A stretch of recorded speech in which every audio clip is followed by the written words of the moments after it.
Thanks for that, George. You know, he's covered the biggest political stories this country has ever seen. The elections, the conventions, and when the Watergate scandal brought down a president, yes, he was there.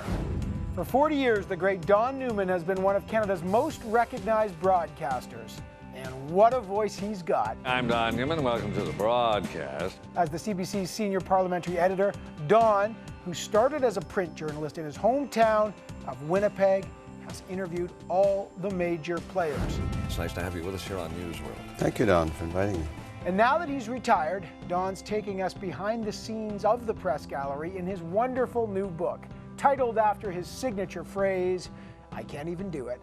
Welcome to the broadcast. The things he's seen, the stories he can tell. George, I for one can't wait for this interview with the great Don Newman. Oh, what a lovely sounding voice that was. Thank you very much, Evan Solomon. Please welcome Don Newman.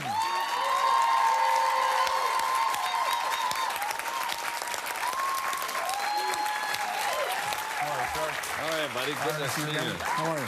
Very well. Excellent. Thank you. Thank you very much. Dude, congratulations on your book. Thank you. Thank you. So much of being a journalist is knowing how to tell stories, but when you sit down and have to tell a story that is so closely connected to you, was that an interesting experience to relive? It was. It's funny. You kind of live in the past in a way when you're writing about things you've done before. And I found it was harder than I thought it would be. You didn't warn me. And I found, too, when I was writing, I would kind of fall back into the past, and I would kind of lose track of what was going on in the present, and then vice versa. I'd get back busy doing something in the present, and I'd have to kind of push myself to get back into writing the book. It is a very fair, good read, but it's not an easy read in one sense. Like you're naming names and you're saying things about them. They're not attacks in any way, but you're very direct in your opinions of prime ministers. And did you ever hesitate with what you were going to put in? Not really, because I think I had the opinions before I sat down and wrote them, and some of them I'd had for years. You know, people that I'd known for years, going back really to the mid-'60s. And I hadn't changed my opinion. A lot of them aren't here to read the book, luckily, but... Did you have to wait for a certain amount of people to pass away before you put this book out? Well, I gave up on that. Because longevity seems to be now in vogue, and I never get it done.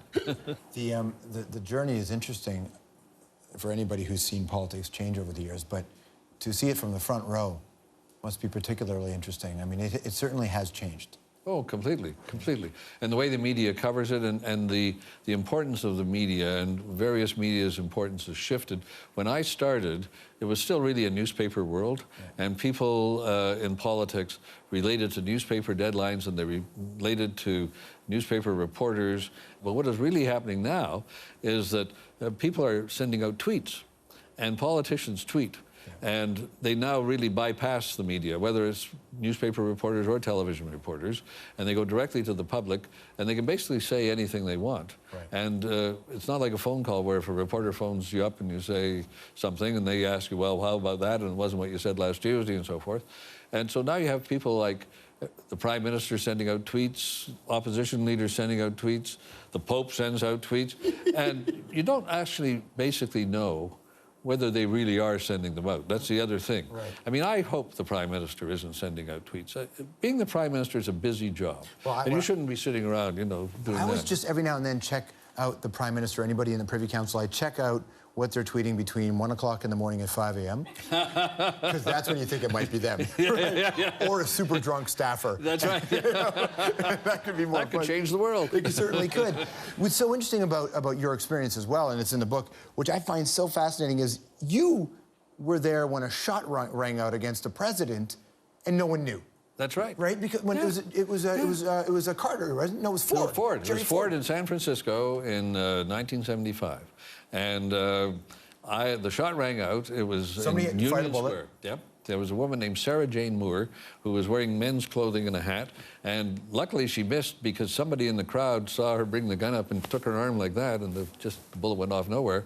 I raced back in and I phoned the newsroom in Toronto and I said... Were you working at CTV at the time? I was at CTV. I was the CTV Washington. CTV used to be another network in Canada. I don't think it's around anymore. I haven't heard much about it. But it used to be.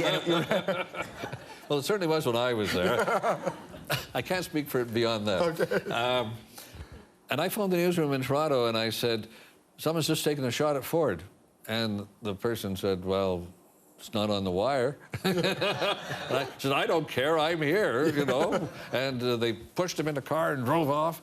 And suddenly, while I was talking on the phone to the editor in Toronto, I heard the teletype machines used to have a bell. And went ding, ding, ding, ding, ding, when something important happened. And suddenly I hear ding, ding, ding, ding, ding in the background. And he says, wait a minute. So yeah, someone took a shot at Ford in San Francisco. Do you miss it? Like, you know, with what's going on the last year? Do you sit and think, wow, this would have been a really good time to be on the air? You know, I really don't miss it. I thought about leaving for a couple of years before I left. And, I mean, obviously what's been going on recently is a big story. You know, I might find that a little more difficult because I've known the people who've been involved in the story. Are we talking about like the Senate scandal, like Duffy and Waller? Exactly, yeah. Well, you know, Mike used to work on our network, and I knew him. He worked in our bureau, and Pamela worked here for a couple of years. I didn't know her as well, but those are people I know, and you know, I don't know what's really going on, but I think it's kind of tragic that they find themselves in that situation, and if they put themselves in it, that's probably even more tragic. Stick around. More with Don right after this.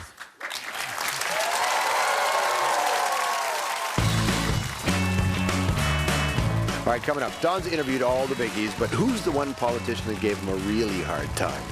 We'll find out next.